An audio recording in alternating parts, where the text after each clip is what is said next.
The last thing Jennifer saw before the black hood was pulled over her head was her boss's name flashing on her phone. She knew Choi Tae-yoon would burn all of Seoul to the ground to get her back. His cousin made a fatal mistake. He thought Tae-yoon valued his criminal empire more than the woman he'd claimed as his own. But when that warehouse door kicked open and Tae-yoon stood there with blood on his hands and murder in his eyes, Jennifer realized she didn't just have a lover. She had a monster who didn't know the difference between love and madness. Welcome to Black and Soul TV. Please like, share, and subscribe. Jennifer's first day at Choi Holdings started with coffee she didn't order appearing on her desk. The secretary who delivered it avoided eye contact. Mr. Choi's instructions. 2 creams, 1 sugar. He said that's how you take it. Her stomach flipped. They'd never discussed her coffee preferences during the interview. How did he know? Through the glass wall of his private office, she caught him watching her. When their eyes met, he didn't look away. Just lifted his own cup in a small toast, his lips curving into something that wasn't quite a smile. Predatory. That's what it was. Like he'd already decided she belonged to him and was simply waiting for her to realize it. The morning passed in a blur of emails and phone calls. Jennifer tried to focus on her work, tried to ignore the way her skin prickled with awareness every time he moved in his office. Around 11, he emerged, his charcoal suit perfectly tailored to shoulders that looked like they could carry the weight of empires. Miss Kim, my office. Now. Not a request. Never a request with him. She followed, hyper-aware of how his gaze tracked her movements, how he waited for her to enter first so he could watch her walk. The door clicked shut behind them with ominous finality. You're doing well, he said, moving to the window overlooking Seoul's glittering skyline. Better than I expected for your first day. How are you finding the position? Professional. She could do professional. It's challenging, but I appreciate the opportunity, Mr. Choi. Tae-yoon. He turned to face her, and the intensity in his gaze made her breath catch. When we're alone, you call me Tae-yoon. The intimacy in that command sent heat racing through her veins. This was her boss. This was inappropriate. This was dangerous. That wouldn't be proper, Mr. Choi. His laugh was dark chocolate and danger. Proper. You Americans and your rules about what's proper. He moved closer, each step deliberate. I bought you coffee this morning. I know how you take it because I watched you at the interview. You touched the cup 6 times before you drank. You were nervous. You bit your bottom lip when you thought I wasn't looking. He was close enough now that she smelled his cologne, sandalwood, and something darker. I notice everything about you, Jennifer. Everything. So let's dispense with what's proper and acknowledge what's real. Her heart hammered against her ribs. And what's real, Mr. Choi? That I haven't been able to stop thinking about you since you walked into my office 3 days ago. That watching you bite that lip makes me want to do things that would definitely violate your American sense of propriety. His hand lifted, hovering near her face without touching. That if any man in this building looks at you the way I'm looking at you right now, I'll destroy him. The confession should have sent her running. Instead, it made her core clench with want. You can't say things like that. I work for you.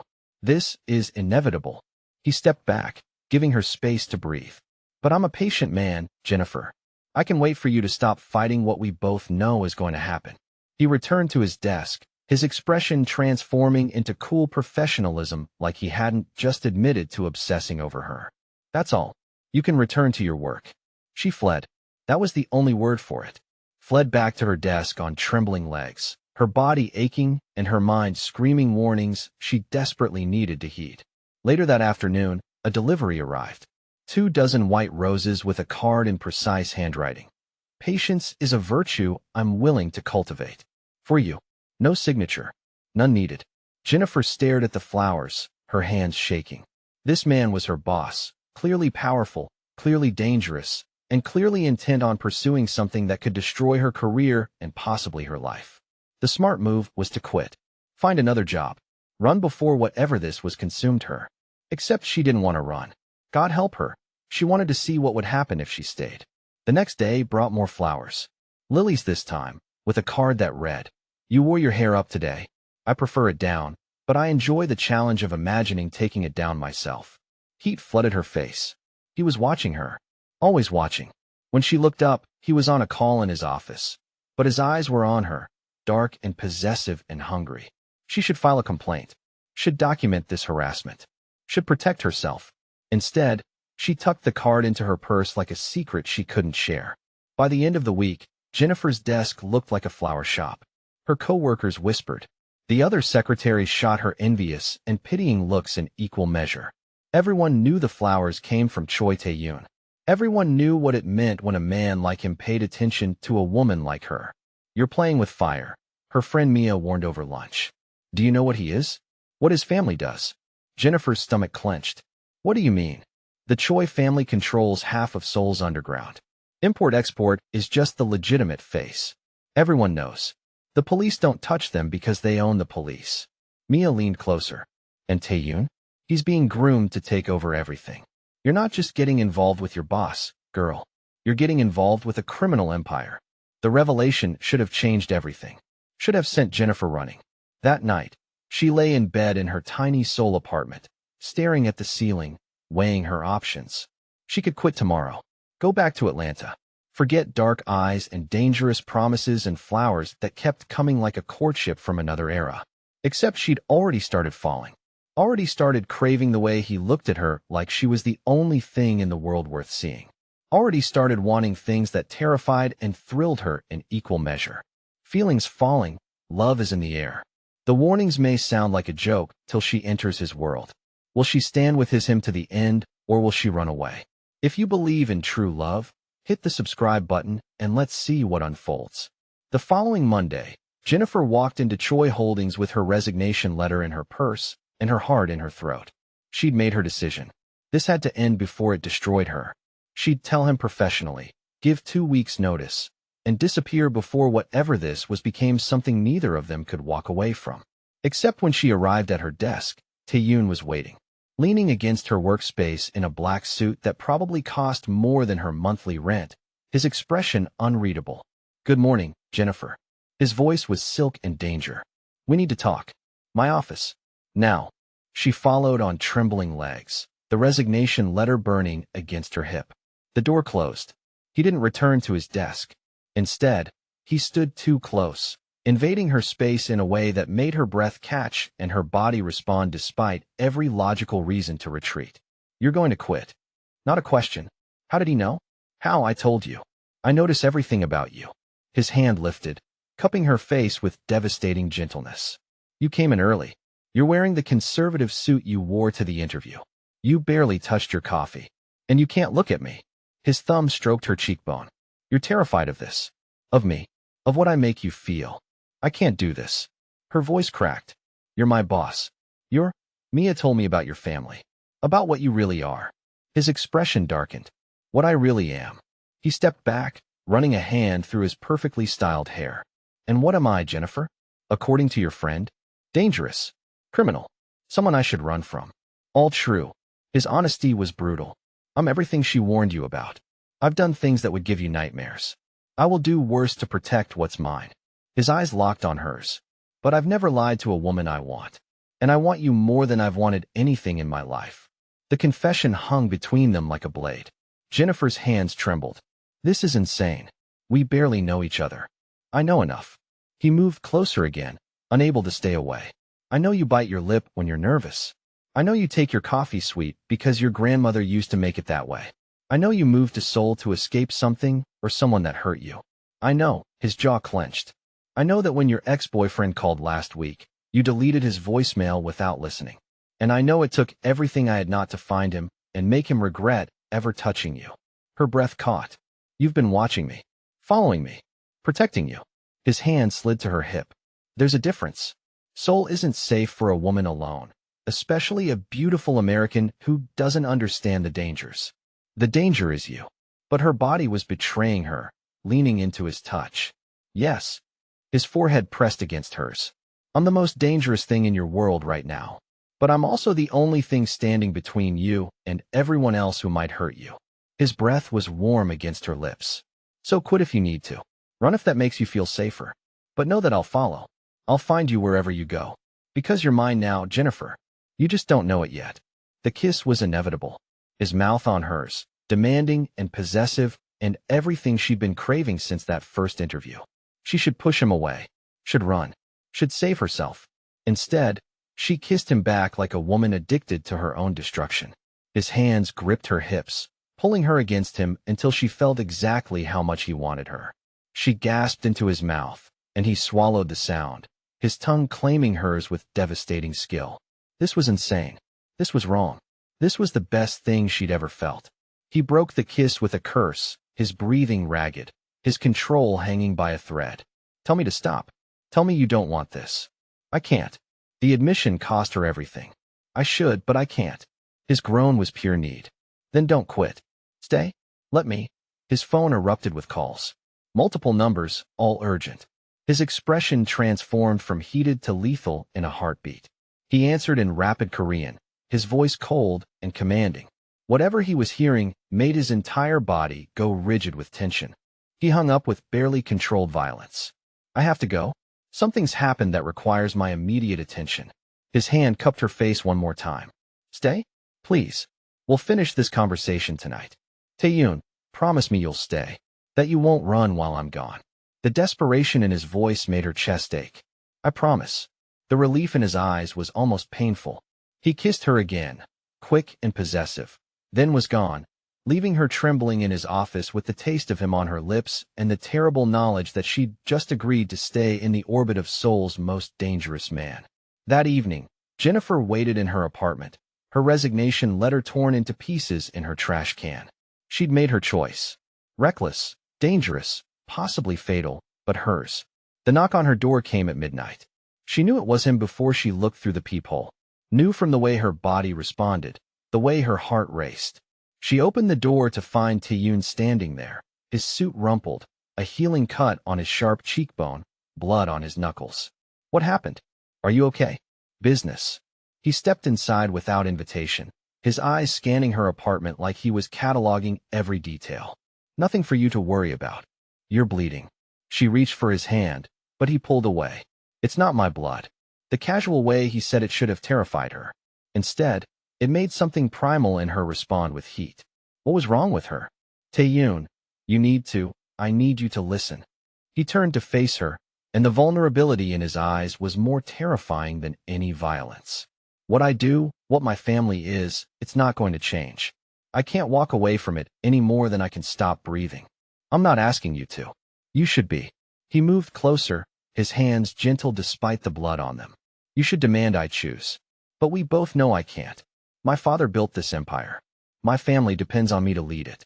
The hundreds of people who work for us, who rely on us, they need me to be what I am.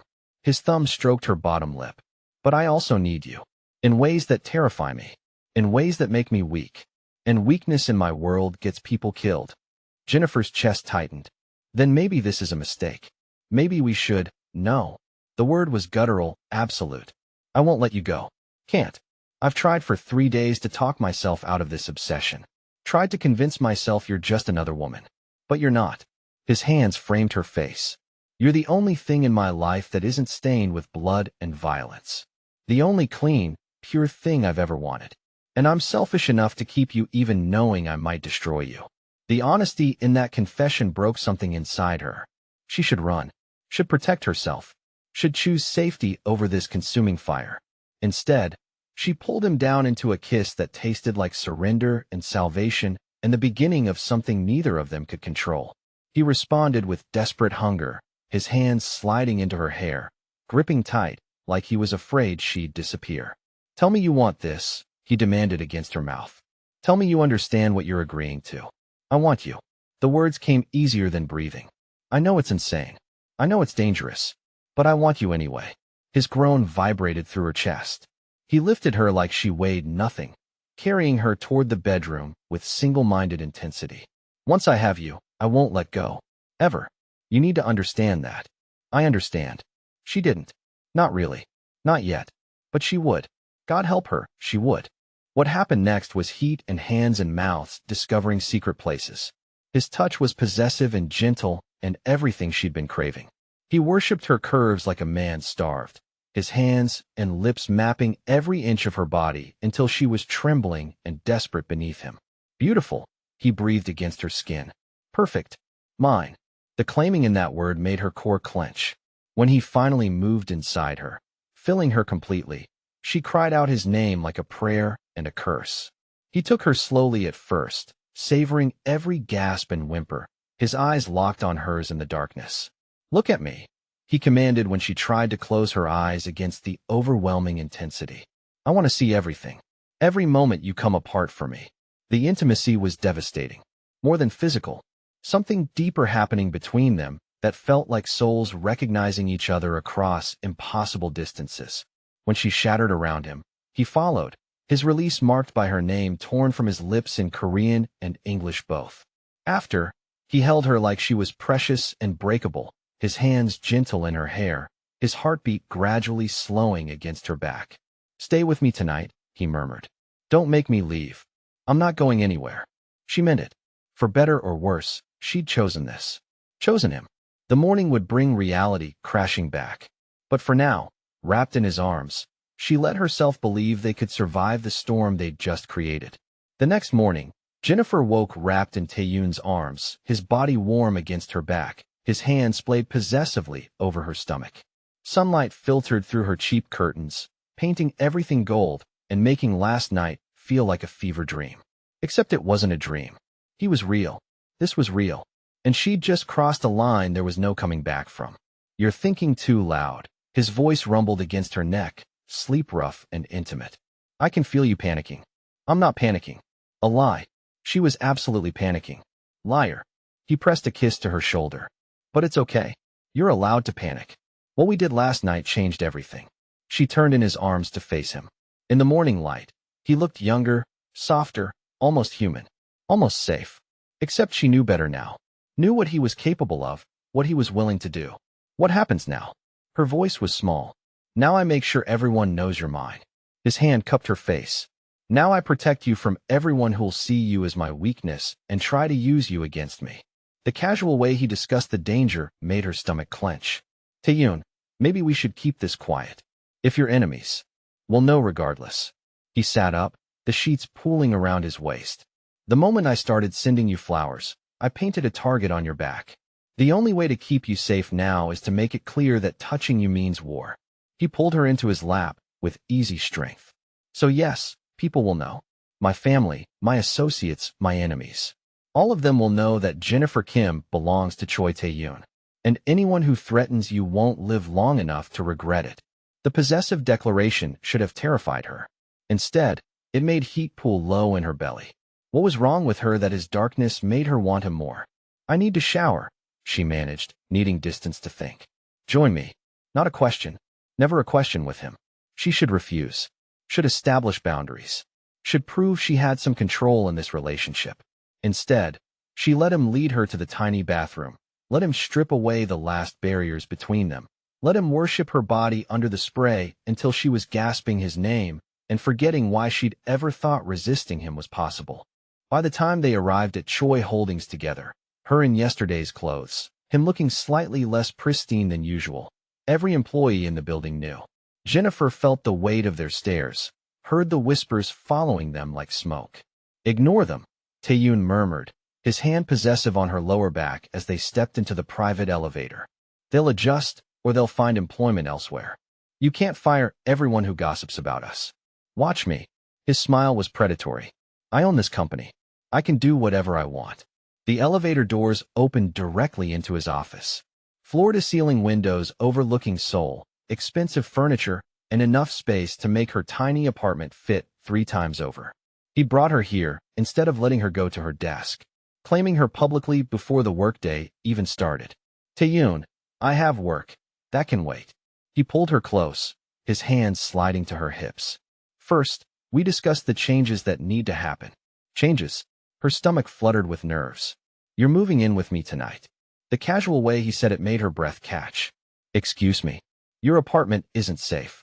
No security, no protection, nothing to stop my enemies from getting to you." His expression hardened. "I have a penthouse in Gangnam. 24-hour security, bulletproof windows, safe room, if needed. You'll be protected there. You can't just decide I'm moving in with you. We've been together for 1 night. And I've been obsessed with you for 3 weeks. His grip tightened. "I'm not asking permission, Jennifer. I'm telling you what's going to happen to keep you alive." The high-handed arrogance should have made her furious. Instead, she felt that traitorous heat building again. What if I say no? Then I'll pack your things myself and carry you there. His lips brushed her ear. I'm trying to be civilized about this. Trying to give you the illusion of choice. But make no mistake, you're mine now. That means you live where I can protect you. Non-negotiable. Before she could respond, his office door burst open without warning. A woman strode in, elegant in a designer suit, her sharp features and cold eyes marking her as family. She spoke rapid Korean, her tone cutting and disdainful. Tae-yoon responded in the same language, his voice hard as steel. The woman's eyes flicked to Jennifer with open contempt before launching into what sounded like a brutal verbal assault. English, Tae-yoon commanded, his arm moving to shield Jennifer protectively. Show some respect. Respect. The woman's English was perfect, clipped with British education. For your American whore? Have you lost your mind completely? Watch your mouth, Eun-ji. The threat in his voice made the temperature drop. This is Jennifer Kim, my woman, and you will treat her accordingly or find yourself outside this family permanently. Eun-ji's laugh was cruel. Father will never accept this. An outsider? An American? You might as well spit on everything our family has built. Our father doesn't make my decisions anymore. The casual way he dismissed his father's authority sent electricity crackling through the room. I do.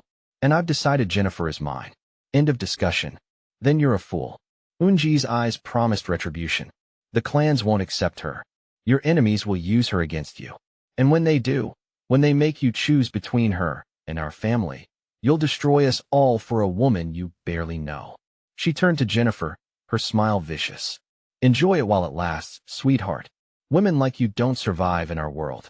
You're pretty entertainment until he gets bored or you get killed. Whichever comes first. She swept out, leaving tension thick enough to choke on.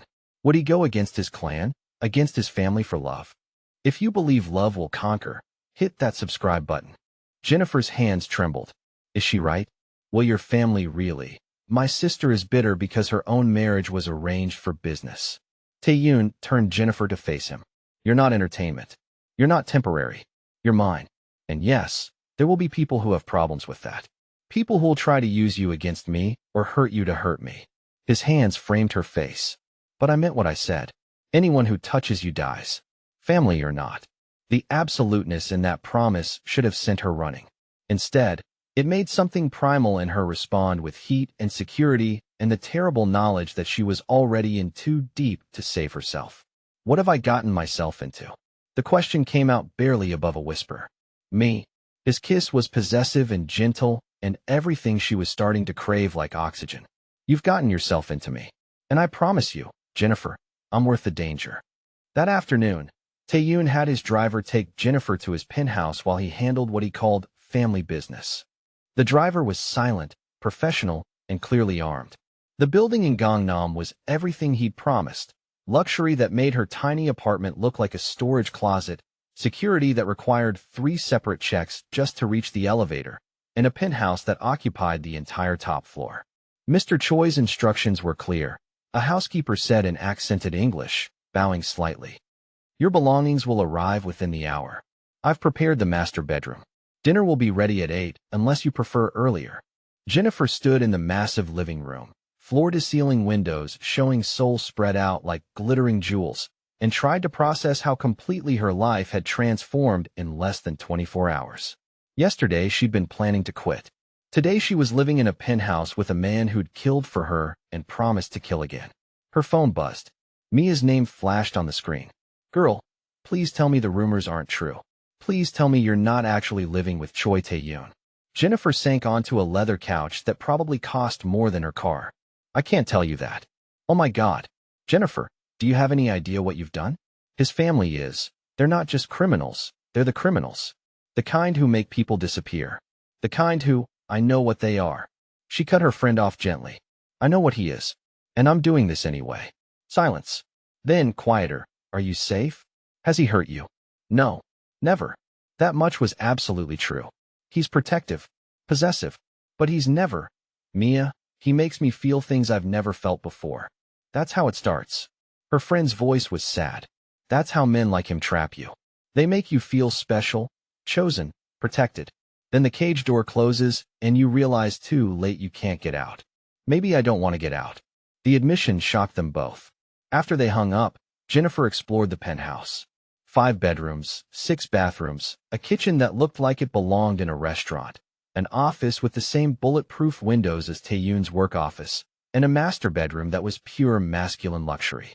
His scent was everywhere, sandalwood and something darker that made her body respond with muscle memory from last night. She shouldn't touch his things, shouldn't invade his privacy. Instead, she opened his closet, running her hands over expensive suits, finding the jacket he'd worn the day of her interview still hanging there like he'd saved it. A photograph caught her attention. Tucked into the mirror of his dresser, slightly hidden, a family portrait. Tae-yoon looked younger, maybe early 20s, standing beside an older man who had to be his father. Same sharp features, same commanding presence. Eun-ji was there too, beautiful and cold even then. But it was the woman in the center who made Jennifer's breath catch. Tae-yoon's mother, elegant in traditional Korean dress, her smile warm, but her eyes holding something sad. She died when I was 25. His voice came from the doorway, making Jennifer jump. She hadn't heard him arrive. Cancer. She fought for 3 years, but in the end. He moved into the room, his tie loosened, exhaustion evident in the lines around his eyes. She would have liked you. Would have appreciated that you're not afraid to look through my things. I'm sorry. I shouldn't have. I told you. You're mine now. What's mine is yours, including my privacy. He pulled her close, breathing her in like she was oxygen. How was your afternoon? Surreal. Overwhelming. Your housekeeper is terrifying. His laugh rumbled through his chest into hers. Mrs. Kwan has been with our family for 30 years. She's seen everything. Nothing shocks her anymore. He cupped Jennifer's face. Did my sister contact you? Any threats I need to address? No. Just Mia warning me I'm making a mistake. Are you? The vulnerability in his question made her chest ache. Making a mistake? I don't know yet. Honesty seemed important. But I'm here. I chose this. Chose you. His kiss was grateful and possessive and tinged with something that felt dangerously close to desperation. I need to tell you something. His voice went serious. My father wants to meet you. Tomorrow night. Family dinner. Her stomach clenched. Is that a good idea? It's necessary. He needs to see you're not just some fling. That I'm serious about keeping you. His jaw clenched. He won't be kind. He'll test you. Insult you. Try to make you run. You need to be prepared. What if I fail? What if you won't fail? His hands slid into her hair. You're stronger than you know. And I'll be there. Anyone who disrespects you, family or not, will answer to me. The promise in his voice was absolute. But Jennifer, after tomorrow, there's no going back.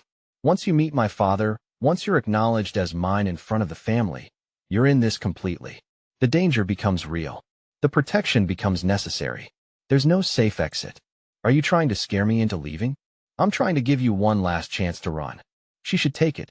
Should walk away while she still could. Instead, she pulled him down into a kiss that tasted like commitment and surrender and the death of her safe, predictable life. I'm not running.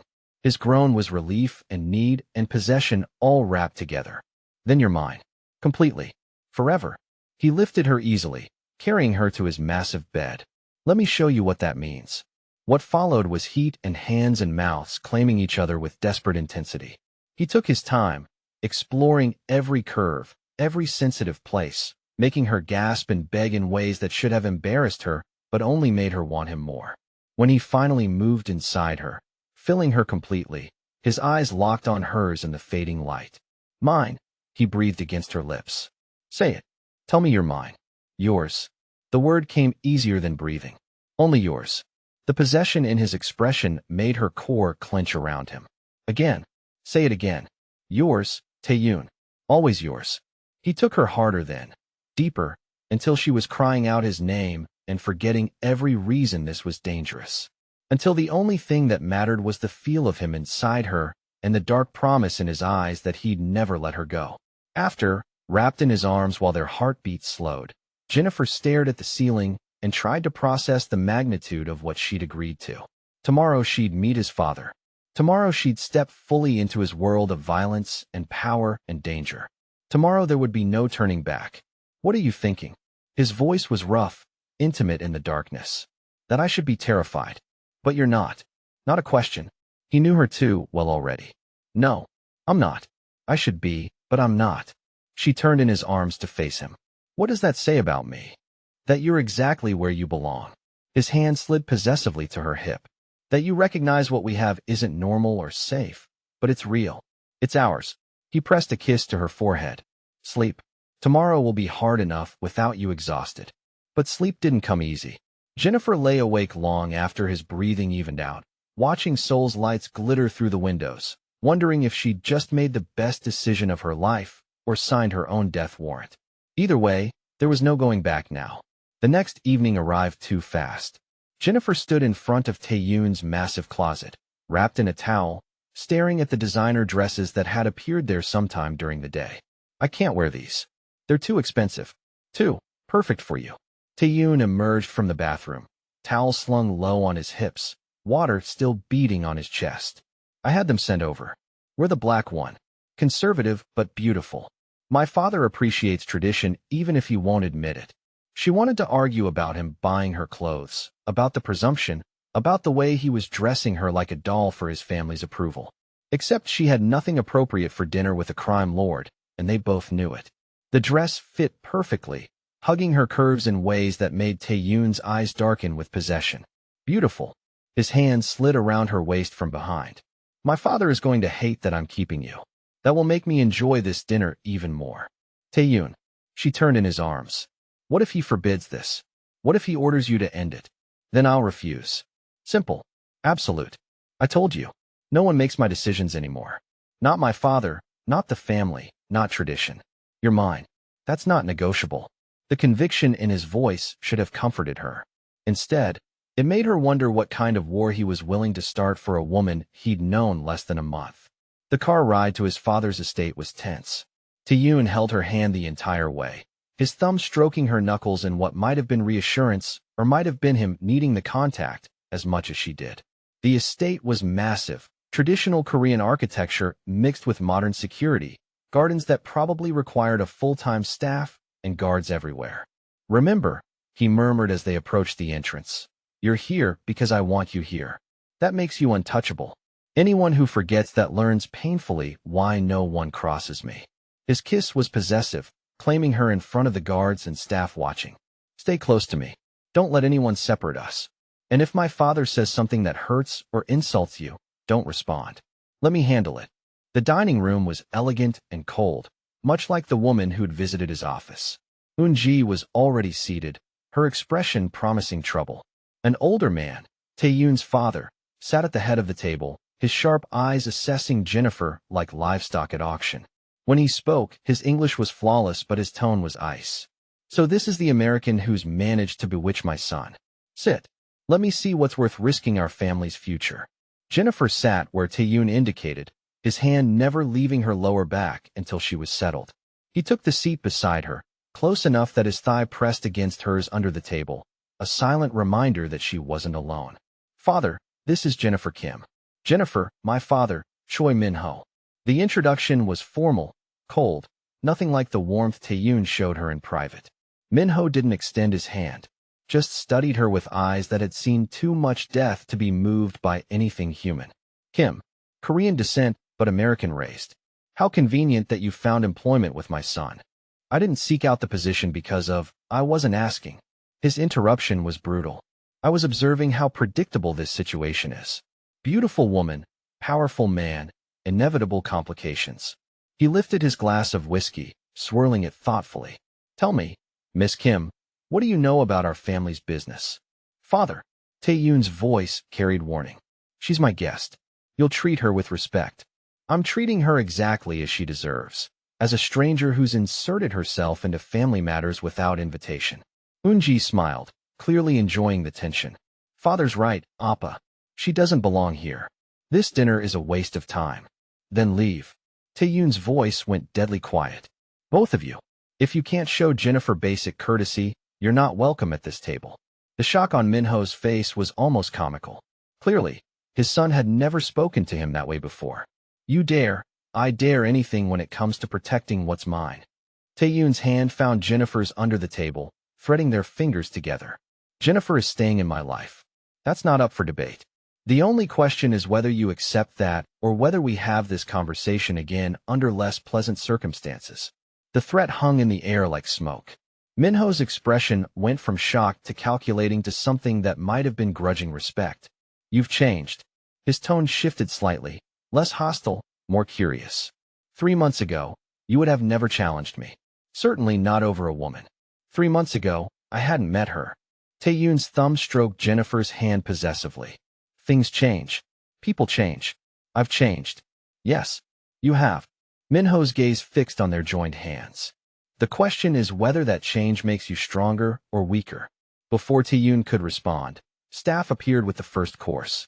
The meal proceeded in tense silence, broken only by Eun-ji's occasional cutting remarks and Minho's probing questions designed to make Jennifer uncomfortable. How long do you plan to stay in Korea, Miss Kim? I haven't decided. How convenient. Easy to leave when things become complicated. I didn't say I was leaving. I said I haven't decided how long I'm staying. Jennifer kept her voice steady despite her racing heart. There's a difference. Minho's eyes flickered with something that might have been approval. You have courage.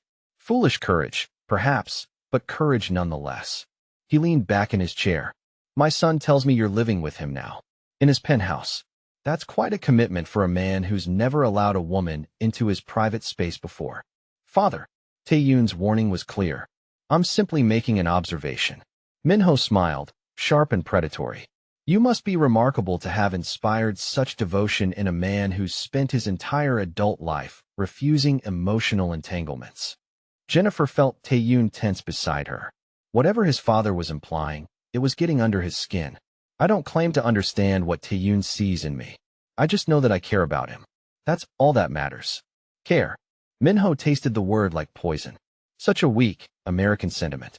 In our world, Miss Kim, care gets people killed. Loyalty, respect, fear, these things keep you alive. But care? Care makes you vulnerable. Then I'll be vulnerable. The words came out stronger than she felt. If that's the price of being with him, I'll pay it. The silence that followed was deafening. Even Eun-ji looked surprised. Minho studied Jennifer for a long moment, his expression unreadable. Then he did something unexpected. He laughed. Not cruel or mocking, but genuine. Perhaps I underestimated you, Miss Kim. He raised his glass in her direction. To vulnerability. May it not get you killed. The toast was backhanded at best, but it felt like a small victory. Tae-yoon's hand tightened on hers, relief evident in the tension leaving his shoulders. The rest of the dinner passed with less hostility, though Minho continued to probe and test, trying to find Jennifer's breaking point. She held her ground, refusing to be intimidated, refusing to show the fear that churned in her stomach. By the time they left, she was exhausted, wrung out from the constant vigilance required to survive his father's scrutiny. In the car, Tae-yoon pulled her close, his lips finding her temple. You were perfect. Strong, composed, everything I knew you could be. Your father hates me. My father respects strength. He saw that in you tonight. Tae-yoon's hand slid to her thigh, possessive and reassuring. He'll still test you. Still try to prove you're not worthy of his son. But you passed the first trial. That's more than most people manage. There will be more trials? Her voice was small. Always. That's the world I come from. Constant tests, constant challenges, constant proof that you deserve your place. His hand tightened on her leg. But I'll be with you through all of them. I promise. They made it back to the penthouse without incident. But Jennifer could feel the tension rolling off Tae-yoon in waves. The moment the door closed behind them, he had her pressed against it, his mouth claiming hers with desperate intensity. I need you, he growled against her lips. Need to remind myself that you're real. That you're mine. That you survived tonight and didn't run. His hands were already working the zipper of her dress, urgent and possessive. Bedroom. Now. What followed was heat and hunger and possession wrapped in desperation. He took her hard and fast, like he needed to claim her all over again. Needed to erase the memory of his family's hostility with the reality of their connection.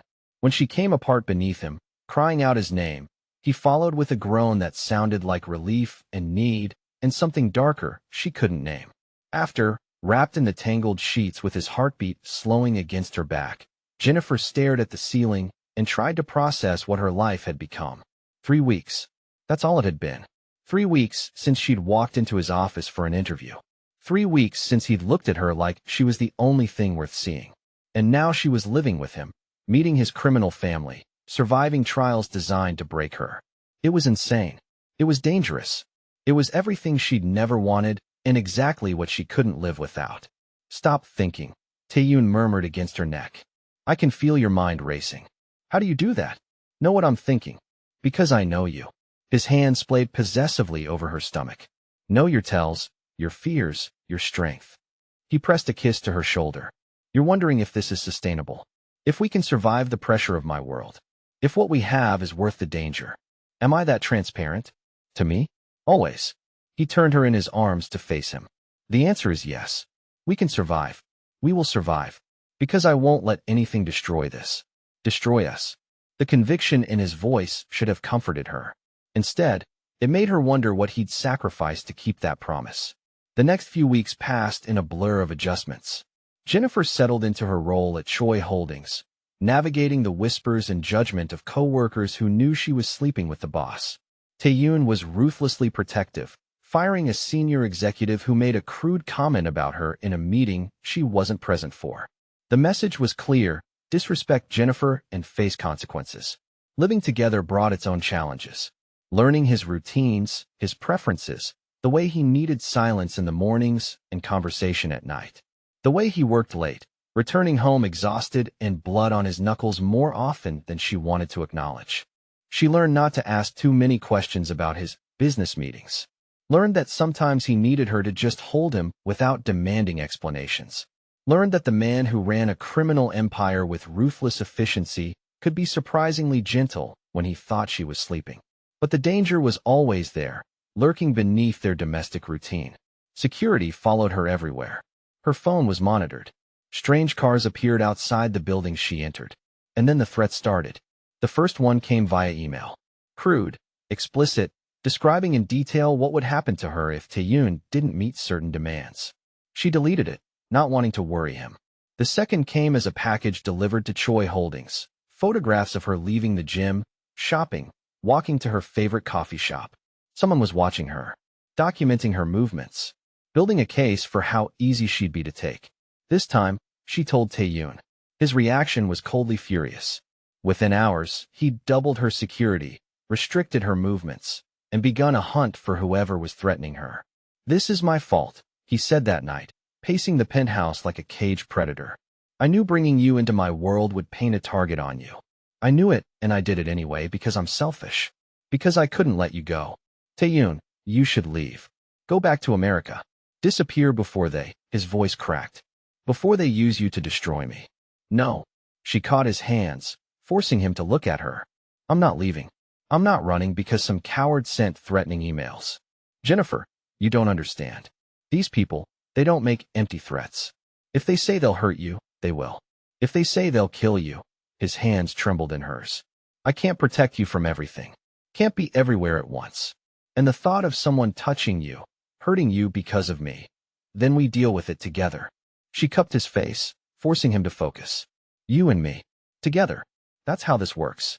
His kiss was desperate and grateful and tinged with fear. I don't deserve you. Probably not. She managed a weak smile. But you're stuck with me anyway. What she didn't know, what Tae-yoon's tense shoulders and increased security presence suggested, was that the threats weren't random. That a rival faction was making a move against the Choi family, using her as the pressure point. That Tae-yoon's cousin, a man Jennifer had never met, was orchestrating everything from the shadows, convinced that eliminating her would either destroy Tae-yoon or force him to choose family over her. Either outcome served the cousin's goals, and they were running out of time to stop him. 2 days later, Jennifer's world exploded. She was leaving work, surrounded by security as always, when a van screeched to a stop beside them. Men poured out, armed, masked, moving with military precision. Her guards tried to react, but they were outnumbered, outgunned. The last thing Jennifer saw before something struck her head was Tae-yoon's face on her phone screen, calling her for their nightly check-in. Then darkness swallowed everything. She woke in a concrete room, hands zip-tied behind her back, head pounding from where they'd hit her. The space was cold, damp, smelling of mold and fear. A single bulb hung from the ceiling, casting harsh shadows. She's awake. A man's voice, Korean accent thick. Call him. Tell him we have her. Jennifer's heart hammered against her ribs. This was real. This was happening. She'd been taken. The door opened and a man entered. Late 30s, expensive suit, carrying himself with the same dangerous grace as Tae-yoon. Family resemblance in the sharp features. Jennifer Kim. He smiled, cold and cruel. My cousin has excellent taste. I'll give him that. Who are you? Her voice came out stronger than she felt. Choi Sung-min, Tae-yoon's cousin. The man who's going to use you to teach him a valuable lesson about weakness. He crouched in front of her, his expression calculating. You see, my dear cousin has forgotten what's important. Forgotten that family comes before personal desires. Forgotten that weakness gets people killed. He's not weak. No? He started a war with our father over you. Alienated half the family. Made himself vulnerable to enemies who now know exactly how to hurt him. Sung-min's smile widened. He'll come for you. We're counting on it. And when he does, when he walks into our trap because he can't help himself, we'll destroy him. Take everything he's built. All because he couldn't control himself over a woman. You're using me as bait. I'm using you as the weapon that kills him. Fear clawed at Jennifer's throat, but she forced herself to stay calm. He'll know it's a trap. He won't come alone. Of course he won't. He'll bring his entire army if he can. But it won't matter. Sung-min stood, looking down at her with something like pity. Because at the end of the day, he'll choose you over strategy, over safety, over survival. And that choice will destroy him. He left her alone in the cold concrete room, her mind racing. Tae-yoon would come. She knew that with absolute certainty. He'd walk into hell itself to get her back. That knowledge terrified her more than her captivity. Hours passed, or maybe minutes. Time had no meaning in the windowless room. Jennifer's wrists ached from the zip ties, her head throbbed, and fear had settled into her bones like ice. Then the door burst open with explosive force. Tae-yoon stood in the doorway, gun in hand, eyes wild with rage and fear and something that looked like madness. Get away from her. His voice was barely human. Behind him, chaos erupted. Gunfire, shouting, the sounds of violence she'd only heard in movies. He crossed to her in 3 strides, cutting the zip ties with a knife that appeared from nowhere, his hands gentle despite their trembling. Did they hurt you? Touch you? I'll kill every single one of them if I'm okay. Tae-yoon, it's a trap. Your cousin, I know. His hands cupped her face, checking for injuries. I've known since the moment you were taken. I don't care. I'll walk into 1,000 traps if it means getting you back. The absoluteness in that declaration made her chest ache. We need to go. One of his men appeared in the doorway, blood on his tactical vest. Now, before reinforcements arrive, Tae-yoon lifted Jennifer like she weighed nothing, carrying her through corridors that echoed with gunfire and violence. She buried her face in his neck, refusing to look at the bodies, the blood, the evidence of what he'd done to get to her. Outside, night had fallen. Multiple vehicles waited, engines running, his entire security force mobilized. He placed her in the back of an SUV, climbing in beside her, his gun still in hand. Drive. The command was harsh. As they pulled away, Jennifer saw the building behind them, a warehouse on the outskirts of Seoul, now lit up with muzzle flashes and the orange glow of fire. What did you do? Her voice was small. What I had to. His hand found hers, threading their fingers together. My cousin thought he could use you against me. He was right. I'd burn the world for you. But he underestimated how far I'd go, how many men I'd kill, how much blood I'd spill. His eyes met hers in the darkness, and she saw the monster fully exposed. No one takes what's mine. The ride back to the penthouse was tense and silent. Jennifer's hands wouldn't stop shaking. Tae-yoon kept touching her, her hand, her face, her hair, like he needed constant confirmation she was real. Safe. His. Inside the penthouse, he checked her over with clinical efficiency, looking for injuries she insisted she didn't have. The zip ties left marks. His voice was tight with barely controlled rage as he examined her wrists. They'll scar. Everyone will know someone dared to. His hands were shaking. Tae-yoon. She caught his face, forcing him to look at her. I'm okay. You got there in time. I'm safe. This time. The raw fear in his voice broke her heart. What about next time? What about when I'm not fast enough, not brutal enough, not? There won't be a next time. You don't know that. Can't promise that. He pulled away, running his hands through his hair. My world is violence, Jennifer. Constant danger. And the more you mean to me, the bigger target you become. Maybe Yoonji was right. Maybe loving me is a death sentence. Love. The word stopped her breath. They'd never said it. Not once in the weeks they'd been together. You love me. His laugh was broken. I'm obsessed with you. I'd kill for you. I just started a war with my own family for you. Of course I love you. He turned to face her, and the vulnerability in his eyes was more terrifying than any violence. I love you so much it's destroying me. The thought of losing you, of someone hurting you because of me. His voice cracked completely. Jennifer crossed to him in 3 strides, pulling him into a kiss that tasted like desperation and promises and the beginning of something neither of them could control. I love you too, even knowing what you are, what you're capable of. I love you anyway. His groan was relief and need and possession all wrapped together. He lifted her easily, carrying her to the bedroom with single-minded intensity. What followed was heat and hands and mouths claiming each other with desperate urgency. He took her slowly this time, savoring every gasp and whimper, his eyes locked on hers in the darkness. Mine, he breathed against her lips. Forever mine. Say it. Yours. Always yours. The words came easier than breathing. When she shattered around him, he followed with her name torn from his lips in Korean and English both. After, wrapped in his arms while their heartbeats slowed, Jennifer stared at the ceiling and tried to process the magnitude of what had just happened. She'd been kidnapped. Tae-yoon had killed for her. They'd confessed their love in the aftermath of violence. What happens now? Her voice was small in the darkness. Now I make sure you're never vulnerable again. His hand splayed possessively over her stomach. Now I eliminate every threat, every enemy, every person who might use you against me. You can't kill everyone. Watch me. The casual way he said it should have terrified her. Instead, it made heat pool low in her belly. What was wrong with her that his darkness made her feel safe? The next morning brought consequences. Tae-yoon's phone erupted with calls before dawn. His father, the family council, associates demanding explanations for the violence of the previous night. He took the calls in his office, his voice cold and commanding, making it clear that Jennifer was off limits and anyone who had problems with that would face him personally. Jennifer listened from the bedroom, her chest tight with the knowledge that he was burning bridges for her, destroying relationships, making enemies. Stop worrying. He appeared in the doorway, exhaustion evident in the lines around his eyes.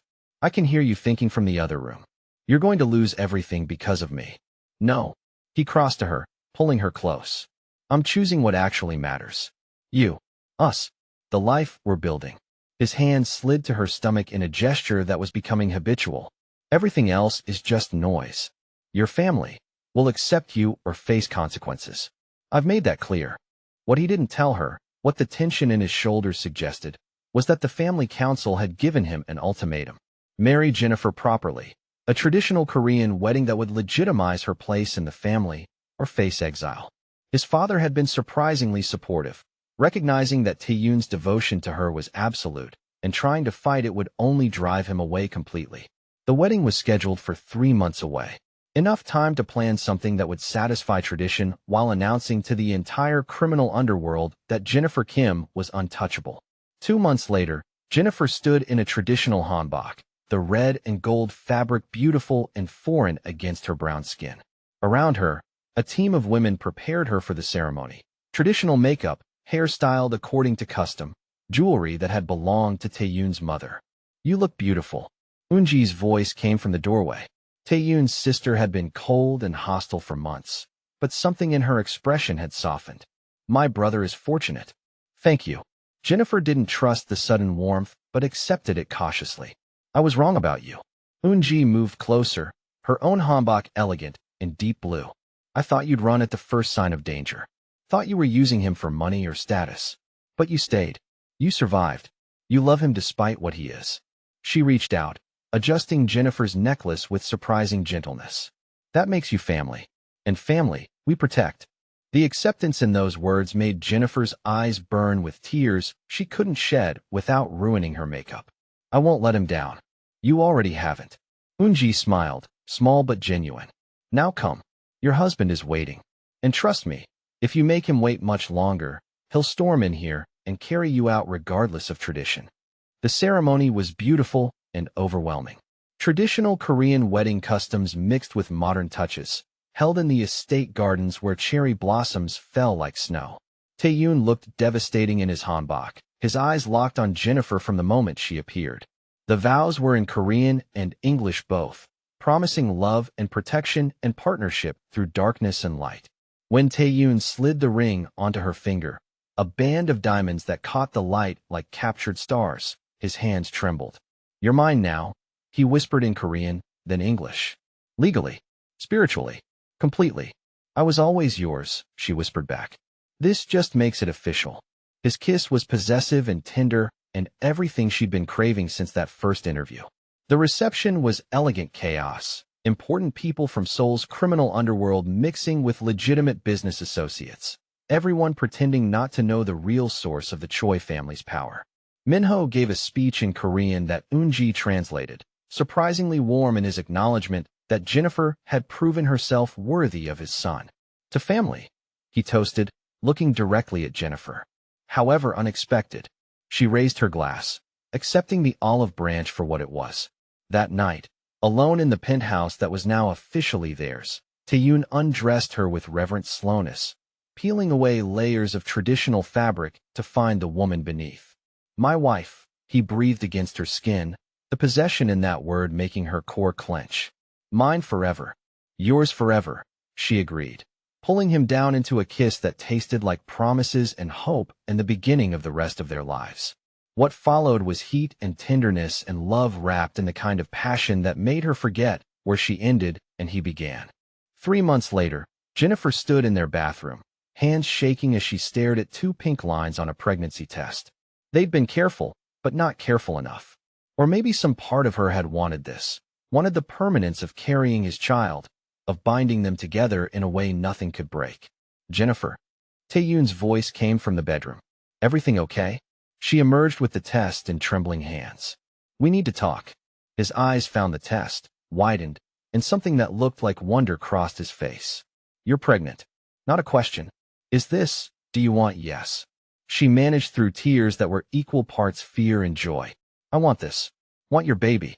If you..." He crossed to her in 2 strides, lifting her off her feet and spinning her around with uncharacteristic abandon. "We're having a baby. His voice cracked completely. "You're giving me a family. A real family." The vulnerability in that confession made her chest ache. This man who'd built an empire on violence and fear wanted nothing more than the simple domesticity of a wife and child. "We're having a baby," she confirmed, laughing and crying at once. His kiss was possessive and gentle and filled with promises of protection and love and a future she'd never dared imagine. "I'll keep you both safe. Nothing will touch you. Either of you. I swear it." 6 months later, Jennifer lay in a hospital bed, exhausted and exhilarated, holding their daughter, while Tae-yoon sat beside her looking like someone had handed him the world. "She's perfect," he whispered, his finger tracing their baby's tiny hand. "She has your eyes. Your strength. She has your stubbornness." Jennifer managed through happy tears. "I can already tell." He laughed, the sound pure joy. "We're calling her Grace. Grace Minja. Both our cultures, both our families." "Grace," Jennifer repeated, watching their daughter's tiny chest rise and fall. "It's perfect." Around them, security guarded the door. Flowers from the family filled the room. Minho had sent a traditional gold ring for his granddaughter, acceptance and blessing wrapped in custom.